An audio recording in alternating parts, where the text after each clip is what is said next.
c'est Shine, j'espère que vous allez bien. Donc aujourd'hui on se retrouve pour une toute nouvelle vidéo pour vous aider à avancer un maximum sur votre île, voire la terminer. Donc cette vidéo est faite pour toutes les personnes qui en ont marre de ne pas avoir d'inspiration, de ne pas avancer, de stagner au niveau de leur île, de leur coin et de leurs idées. En tout cas, j'espère que cette vidéo va te plaire et je te laisse avec la suite. Bon visionnage! Alors cette vidéo va être constituée de plusieurs conseils que je donne comme ça. Mes conseils sont à prendre en compte ou non. Bien évidemment, vous faites comme vous le souhaitez. Je n'ai aucune note, c'est juste pour vous aider comme ça vient.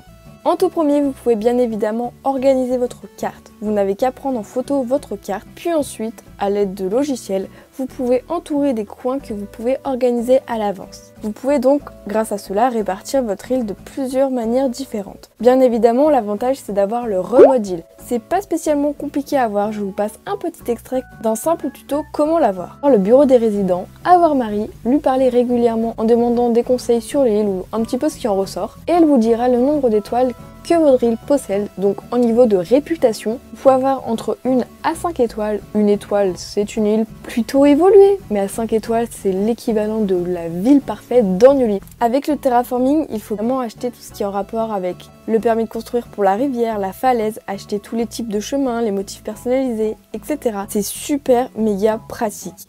C'est à partir de là que le jeu va vraiment commencer pour modifier votre île. Ensuite, vous devez aussi avoir les outils de base, tout ce qui est par rapport à la hache, la pelle, les shelves, ce genre de choses complètement basiques à avoir qui ne sont pas très compliquées à débloquer. Prévoyez-en plusieurs car tout simplement tous les outils se cassent.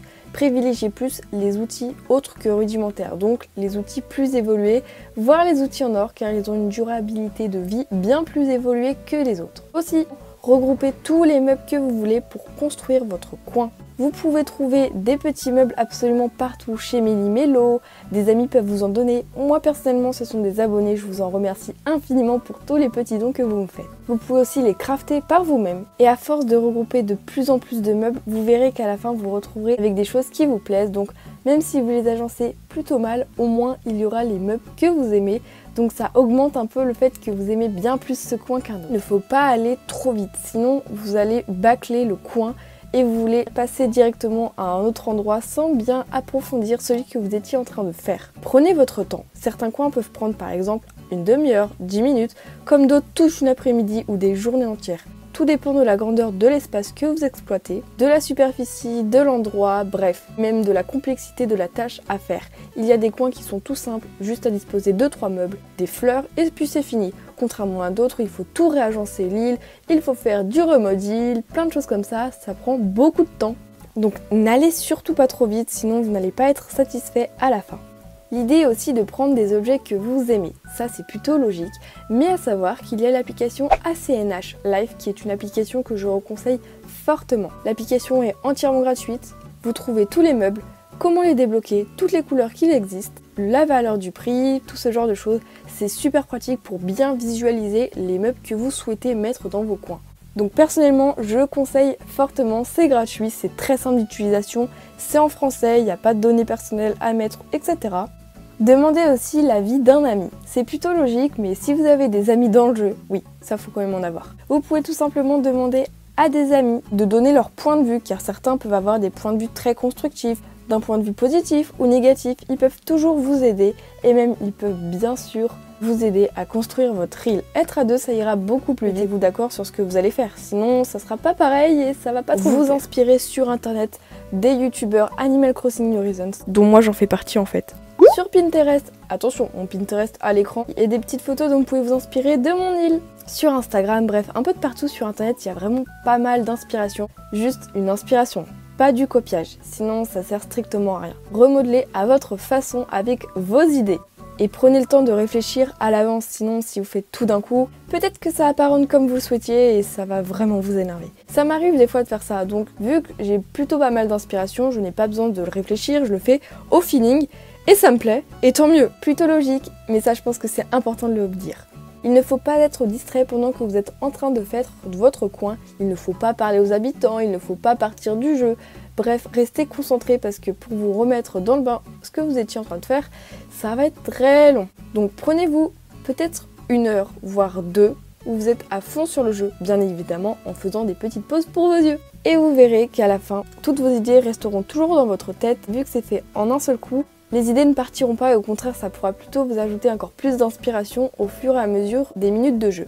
Aussi, n'hésitez surtout pas à détruire un coin pour mieux le reconstruire. Ça peut vous paraître complètement bête ce que je dis, mais vous pouvez bien évidemment améliorer certains coins. Vous pouvez faire un coin avec une sorte un peu de brouillon pour ensuite l'améliorer avec de nouveaux meubles, de nouvelles idées au fur et à mesure du temps. J'ai trouvé cette idée super pratique, mais certaines personnes s'amusent à reproduire des coins dans la vraie vie. Je m'explique, par exemple, il y en a qui font des zoos, des commerces, des restaurants, dont moi. Et je trouve ça super pratique pour reproduire ce qu'il existe dans la vraie vie sur une simple île déserte dans un jeu vidéo. Ultra pratique, c'est ultra ludique, comme ça vous vous retrouvez avec des choses qui existent réellement.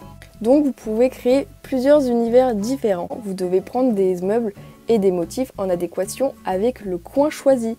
Par exemple, si vous faites un jardin, il faudra avoir des motifs potagers, trouvables très facilement sur internet, sur Pinterest. Vous pouvez même les créer par vous-même. C'est plus compliqué, mais vous êtes encore plus attaché au coin car c'est vous qui l'avez construit par vous-même avec les motifs que vous avez choisis.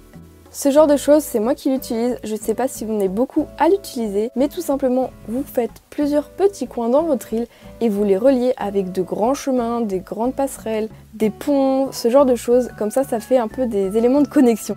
Vous créez plusieurs univers, puis vous les reliez. Comme ça fait un peu une petite transition.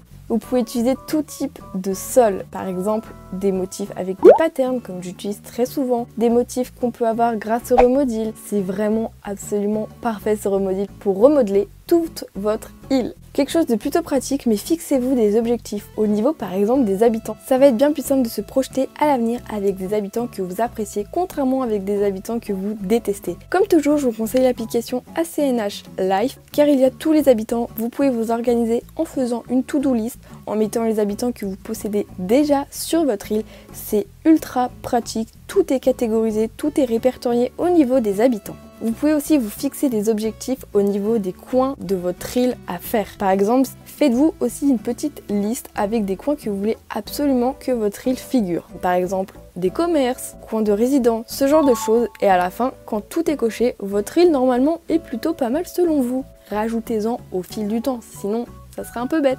Ces objectifs-là peuvent être aussi mis par rapport à votre maison, car oui, on l'oublie souvent, mais vous pouvez personnaliser votre maison. Il y a plein de pièces, plein de meubles à mettre dans votre petite maison. Donc n'oubliez pas de faire ce genre d'endroit, de personnaliser aussi vos autres résidents que vous avez créés par vous-même. Ne vous fixez pas trop d'objectifs d'un coup, sinon vous allez être débordé, submergé. Après, vous n'allez plus trop savoir par quoi commencer. Ceci est une technique que je vous propose, vous en faites ce que vous voulez. La technique du time travel. Par exemple, vous commandez des meubles que vous adorez, mais attendre le lendemain. Donc au lieu de rester bloqué à cause de cela, vous pouvez tout simplement avancer d'un jour pour aller le récupérer. Je n'encourage personne à le faire, je ne décourage personne à le faire, vous faites ce que vous voulez. Personnellement, dans mon cas, je l'ai déjà utilisé quelques fois, mais c'est de façon extrêmement rare, donc faites-le avec parcimonie. Enlevez aussi régulièrement vos herbes, car tout simplement les herbes, les petits bouts de bois s'accumulent très facilement sur votre île tous les jours. Donc n'oubliez pas de les enlever, sinon votre coin va être complètement métamorphosé. Et si les mauvaises herbes n'ont pas lieu d'être ici, enlevez-les. Ça, c'est une technique que je trouve plutôt pratique, que personnellement j'ai utilisé quelques fois. Relevez sur votre joystick gauche, levez-le et vous aurez un autre point de vue de votre coin. Vous aurez beaucoup plus surélevé et vous aurez une meilleure vue de l'endroit. Comme ça, peut-être que vous visualiserez mieux. Comme ça peut vous aider à mieux vous projeter à l'avenir. Pour avoir des petits coins plus originaux, vous pouvez toujours personnaliser vos petits meubles que vous possédez. Malheureusement, tous les meubles ne peuvent pas être personnalisés, c'est un petit peu ballot, mais si vous pouvez, n'hésitez surtout pas en mettant pas mal de couleurs, du moins des choses qui soient en rapport avec le thème et les couleurs de votre île. Si vous avez une île un peu plus forêt, vous mettrez plus des meubles plus boisés, plus marron. Contrairement à moi qui ai une île relativement colorée dans les tons pastels, je mettrai plus de la couleur. Donc essayez de faire quelque chose d'assez harmonieux. Vous pouvez aussi faire plusieurs plans de votre coin. Vous pouvez faire par exemple un brouillon de votre coin, puis ensuite l'agencer une première fois d'une façon, puis une deuxième fois d'une autre, et vous voyez laquelle vous préférez et vous la gardez. Par exemple, faire une miniature d'une vidéo, c'est un peu pour avoir plusieurs points de vue, et je choisis celui que je préfère. Plutôt logique, mais soyez régulier dans le jeu. Pour terminer votre île, il faut quand même mais être actif régulièrement. Pas non plus arrêter le jeu au bout de 3 semaines pour revenir en ne sachant plus quoi faire sur votre île. Sinon vous allez être bloqué, vous ne savez plus savoir ce que vous voulez faire dans le passé et ça va être très embêtant. Ce genre de petites choses, je l'utilise extrêmement dans toutes mes îles, toutes mes villes que j'ai pu avoir dans le jeu Animal Crossing. Au fur et à mesure des saisons et du temps, vous pouvez modifier les coins.